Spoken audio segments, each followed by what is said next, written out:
কখন আপনি নিউরোসার্জনের কাছে যাবেন, কখন নিউরো মেডিসিনের কাছে যাবেন, কখন অর্থোপেডিক ডাক্তারের কাছে যাবেন, আর কখন এই যে আমাদের মতো যারা ব্যথার ডাক্তার আছে তাদের কাছে যাবেন? না, আসলে তো আমরা তো ওরকম বিষয় জানা নেই। হ্যাঁ, না জানার আমি কারণে আপনাকে আমরা সংক্ষেপে সঠিক ভাগ করে জায়গায় দিই যে নিউরো মানে হচ্ছে ব্রেন বা নার্ভ সংক্রান্ত ইন্টারনাল বিষয়। কিভাবে আসলেন আমাদের এখানে? আমি প্রথমত অনলাইনে ভিডিও দেখি, ভিডিও দেখার পর আপনার 2-3টা ভিডিও দেখে এরপর আমি আগ্রহ প্রকাশ করি আচ্ছা, এই প্রশান্তি হসপিটালে আসার জন্য। আর আপনাকে আপনার ভিডিওতে কথাতেই আমার ভালো লাগে, সেটা কোন সবচেয়ে কথা বড় আপনার বিষয়। ভালো লাগছে? আমাকে আপনাকে খুব ভালো লাগছে স্যার। আচ্ছা, আমি অনেক জায়গায় গেছি, মানে এই সমস্যা আজকে দীর্ঘ 2 বছরের মধ্যে মনে হয় কোনো মাসে বাদ নেই যে কোনো ডাক্তার কাছে আমি যাইনি। 2 বছর যাবত 2 বছর যাবত আমার এই সমস্যা। কোন তো কোন বিভাগে ডক্টর দেখিয়েছেন? অর্থোপেডিক্স দেখানো হয়েছে বেশি, আচ্ছা, তবে অর্থোপেডিক্স সব, বিশেষ করে বেশি। অর্থোপেডিক ডাক্তার দেখানো হয়েছে। এই অসুখের জন্য কোন ডাক্তার সবচেয়ে ভালো, কি মনে হয়? নিউরো ডাক্তার সম্ভবত ওখানে দরকার ছিল আমাকে দেখানো। নিউরো নিউরো 2 প্রকার, একটা হচ্ছে মেডিসিন, একটা হচ্ছে সার্জারি। তাহলে কোনটাতে যাবেন আপনি?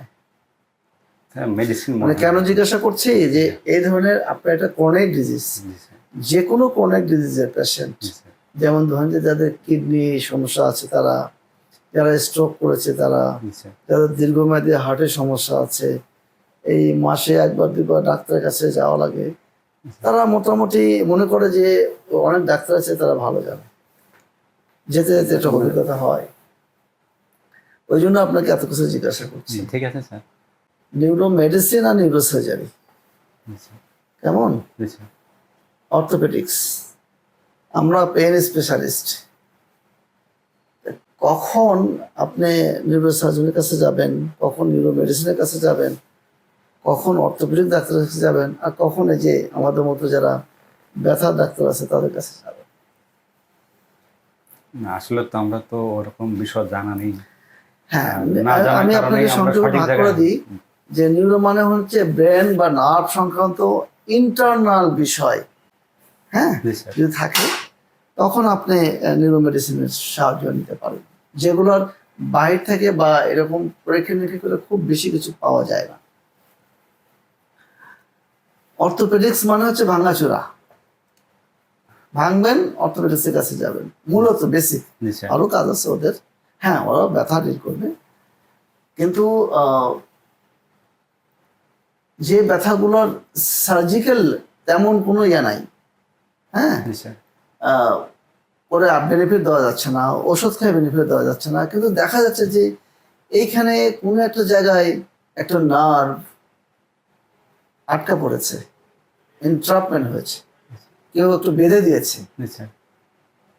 ওই বাধাটা কেটে দিলেই কষ্ট চলে যাবে, তখন আমাদের কাছে আসতে হবে। কেমন? জি স্যার। এখন আপনার সমস্যা হচ্ছে যে আপনার PLID হয়েছে, জি স্যার। এক কথাই আপনি তো জানেন বিষয়টা। জি স্যার। আমার PLID হয়েছে কোথায়, যে এইখানে, তাই না? জি স্যার। তাহলে PLID জিনিসটা কি, যে এই নরম হাড়টা পেছন দিকে বের হয়ে গেছে। যতটুকু থাকা দরকার তার চেয়ে বেশি চলে গেছে। জি স্যার। যাওয়ার কারণে কি হয়েছে, এই যে ব্রেন থেকে যে মেইন নার্ভটা আসছে, এটা স্পাইনাল কর্ড, জি স্যার। এটার উপরে কম্প্রেস করছে, প্রেশার দিচ্ছে। জি স্যার। শরীরে যত জায়গা আছে স্ট্রাকচার, তার মধ্যে এটা হচ্ছে সবচেয়ে হাইলি সেন্সিটিভ একটা জায়গা। এখানে যদি একটা চুলো পড়ে থাকে, সবসময় মনে হবে যেন আপনার ঘাড়ে কিছু একটা হাতি পড়ে আছে, এই টাইপের, এমন চাপা দিয়ে আছে, ব্যথা থাকে। এটা আপনারটা কিন্তু অনেক হয়েছে, যার কারণে দেখেন আপনার পেছনের নার্ভটা একদম এখানে এসে প্রায় ব্লক হয়ে গেছে, দেখাই যাচ্ছে না, চাপ খেয়ে গেছে।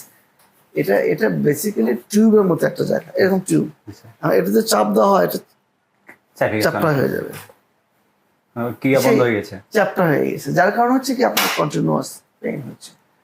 এখন আপনি এই পেইনটা কিভাবে কমাবেন, এটা হচ্ছে মূল বিষয়, তাই না? জি স্যার। আপনার ডান বাম মাঝখানে 3 জায়গাতেই চাপ, কিন্তু কষ্ট তো স্যার বাম পাশে, কষ্ট বাম পাশে, শুধু বাম পাশে, ডান পাশে একবারে ফ্রি।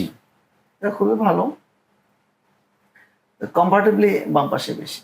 কেমন? আপনি যদি ভালো করে খেয়াল করেন, এটাতে খেয়াল করেন যে এই হাতটা এদিকে ঝুঁকছে বেশি, এটা আপনার বাম সাইড, জি স্যার। ডান সাইড, হ্যাঁ, এটা ঝুঁকে, এটা কিন্তু এরকম থাকে না, এটা কিন্তু এরকম থাকার কথা। জি স্যার। এটারও নিজস্ব একটা পেইন আছে, আমরা ডিসকোজেনিক পেইন বলি। নরম হাড়ের থেকে প্রচন্ড পেইন হয়। নর্মালি ওটা ব্যথা হয় না, কিন্তু যখনই ওখানে প্যাথোলজি হয় প্রচুর পরিমাণে নার্ভ তৈরি হয়, সেই নার্ভ থেকে কন্টিনিউয়াস পেইন হয়। তো আপনার এটা তো প্রবলেম, এটা তো প্রবলেম। আর এই ব্যথার কারণে আপনি বডিকে ব্যালেন্স করতে গিয়ে এই পেছনে যে মাংস আছে, ছোট ছোট জয়েন্ট আছে, ফ্যাসের জয়েন্ট, এগুলোতে অতিরিক্ত প্রেশার ক্রিয়েট করছেন আপনার নিজেকে ব্যথা থেকে বাঁচানোর জন্য। আলটিমেটলি পুরা কোমর জুড়েই আপনার ব্যথা আছে, প্রবলেম তৈরি হয়ে গেছে, সেখান থেকে কন্টিনিউয়াস পেইন হচ্ছে। এখন এটা আমরা 3 ভাবে ট্রিটমেন্ট করতে পারি আপনার। আমরা যদি গ্রেডিং করি, জি স্যার। আমরা লেজার করি, আমরা ছোট ফুটা করে মিনিমাম ইনভেসিভ সার্জারি করি, আর কেটে ওপেন সার্জারি করি। এখন আপনার জন্য ফার্স্ট চয়েস হচ্ছে কেটে অপারেশন বা ছোট ফুটা করে অপারেশন, লাস্ট অপশন হচ্ছে লেজার।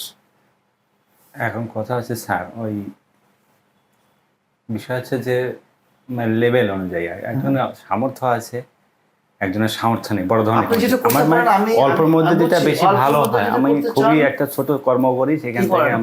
আমি একটা ফার্মেসি জব করি স্যার। তো হাফ ডাক্তার। ওষুধ মোটামুটি চিনি এই আর কি, কিন্তু ডাক্তার তো না। আচ্ছা আচ্ছা, ঠিক আছে, তাহলে আমরা যেটা করতে পারি আপনার জন্য, আমি লেজার ট্রাই করতে পারি।